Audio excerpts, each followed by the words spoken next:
Hey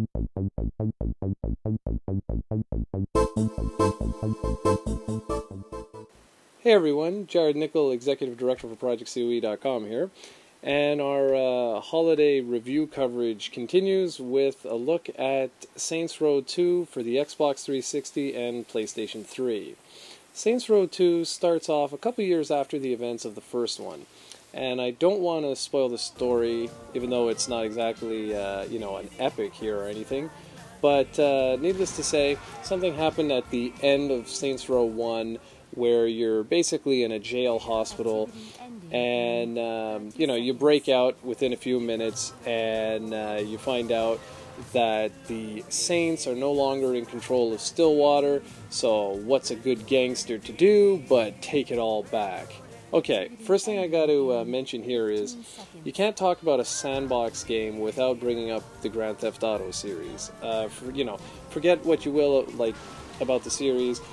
The point remains that it really is one of the highest selling franchises in history and has a massive following. So even if you yourself hate the series, you should be able to at least respect what it stands for and what it's all about.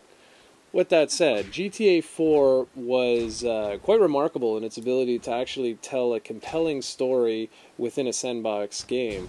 For the most part, Sandbox titles are very detached. You'll go on a mission, and there might be an important character who'll get injured or killed, and your main character sort of just says, whatever, dusts themselves off and just walks away. Next mission. But with GTA 4, it was interesting. They sort of made it in such a way that you actually cared for these compelling characters. With Saints Row 2, we're sort of back to that old style like San Andreas, where you don't really care what's going on. Everything is really over the top and kind of ridiculous. But that's what makes Saints Row Saints Row. You have to think of this not so much as an evolutionary title like what was done with GTA 4, but more like looking back at all the other Sandbox games and just taking it to the next level in terms of what was already offered. I hope that makes sense. Okay, so what exactly I mean by that is directly related to the gameplay. Now, in Grand Theft Auto 4, again, I'm sorry that I have to continuously go back to GTA 4, but like I said, every other game that's a Sandbox title is under its shadow. So anyways, going back to Saints Row 2 here, what the title does really, really well is it takes what was done previously and just runs wild with it in an over-the-top, ridiculous manner. So, for example, customization. Normally when you have your character, you can only, adjust a few things here, there, everywhere. With Saints Row, it was interesting how, you could modify your body type and, put all kinds of clothes, jewelry, etc. Well, with Saints Row 2, they truly have taken it to the next level. In this regard, it is certainly better than Grand Theft Auto 4 and better than any other game I have ever seen out there. This even gives sports titles a run for its money. You can quite literally customize every single aspect of your character, and I mean that to a ridiculous degree. You can create a Trinity lookalike, or you could make an old man that's going around, he's got a grudge against the world. Now, think of the possibilities there, and it's quite staggering. This also applies to everything. For example, if you buy a property, you can go inside and actually totally customize the way the actual house, your crib, how it actually looks, what you have in there, plasma screens, a stripper pole, etc. It's just insane. Unfortunately, the actual core gameplay mechanics are pretty well the same as they've been since Grand Theft Auto 3. That's to say, you pretty well pick up a mission and you go, you do it. Most of them are drive to this location, kill a bunch of people, drive away, or drive to another one.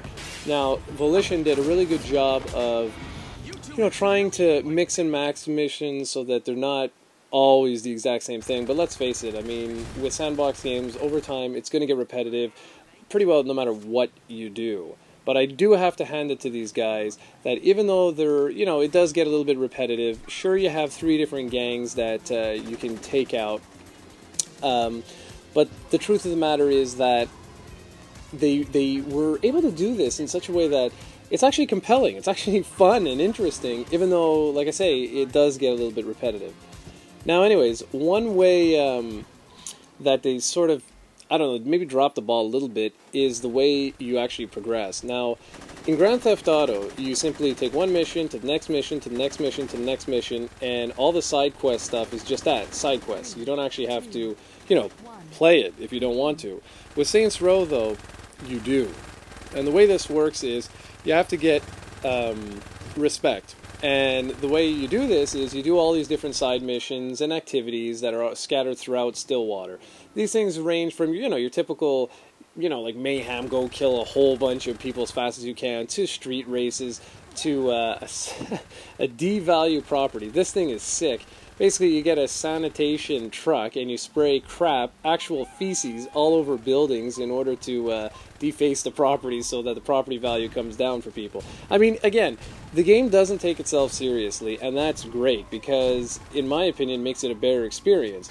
It's sort of like they throw you into the sandbox world and you can just go totally, totally crazy, and it works wonders. But again, it's sort of counterproductive in the sense that you are forced to do these activities to get respect in order to continue with the story missions. So that's sort of the yin-yang aspect to it.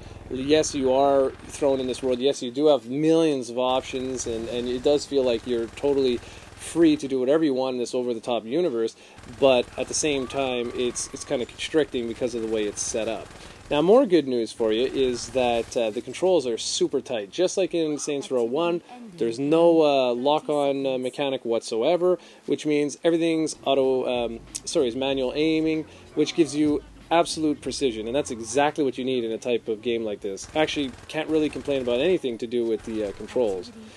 There's a solid multiplayer, an online multiplayer mode. Nothing to go on about. I mean, there's a few cool things here and there. Typical deathmatch stuff, if you want, to the more, to a few more unique type of multiplayer modes. You can read the full review on ProjectCoe.com, where I go into a little more detail about all of this stuff. But I'm sort of, I got time constraints here. Anyways, one mode that you absolutely must try if you pick up Saints Row 2 is the online co-op mode. It's absolutely fantastic, and I don't know why it has taken so long for a Sandbox game to do this. But what's just so amazing is you can have two players, it can be anywhere in the world, because like I say, it's online enabled. So what you can do is one player can actually be taking part in a mission while the other one just goes around killing people. The only thing you have to be careful of is the fact that it doesn't matter which one of you is doing whatever you want. The minute one of you does something to attract the police, well then that's when all hell's going to break loose, because it's basically what happens is both of you get the star level. So if one of you has, say, like a 2-star level, bam, the cops are going to be after the two of you. So it does make it a little bit interesting. But I gotta say, overall, I was just blown away. I mean, Saints Row, it was really good when it came out, but it was sort of like a tide me over until Grand Theft Auto. With Saints Row 2, they've just taken this overblown world and just thrown it at you, and it really is a blast. The audio-visual package, pretty impressive stuff. I mean, these type of games usually aren't the most drop-dead gorgeous, the same as with Saints Row 2. I mean, it's not the most stunning game you'll ever see. That being said, though, the animations are rock solid, frame rate too, rock solid, never had really any problems whatsoever. During the online mode, yeah, there's a little bit of lag here and there, but for the most part, it's pretty hot. And for the audio, there's not many radio stations. Unfortunately, there's no talk radio, which means some of the humor is, lost. But anytime you have 80s music, that's pure win as far as I'm concerned. And of course, you can make your own soundtrack. So that's enough rambling for me. Bottom line is, I gave the game an 8.4. It's not quite silver medal worthy to me, but definitely if you're into sandbox games, this is an over-the-top romp that you will not want to miss. And I highly recommend it. So go check it out right now. Thanks for listening, everybody, and I'll see you soon. Ciao.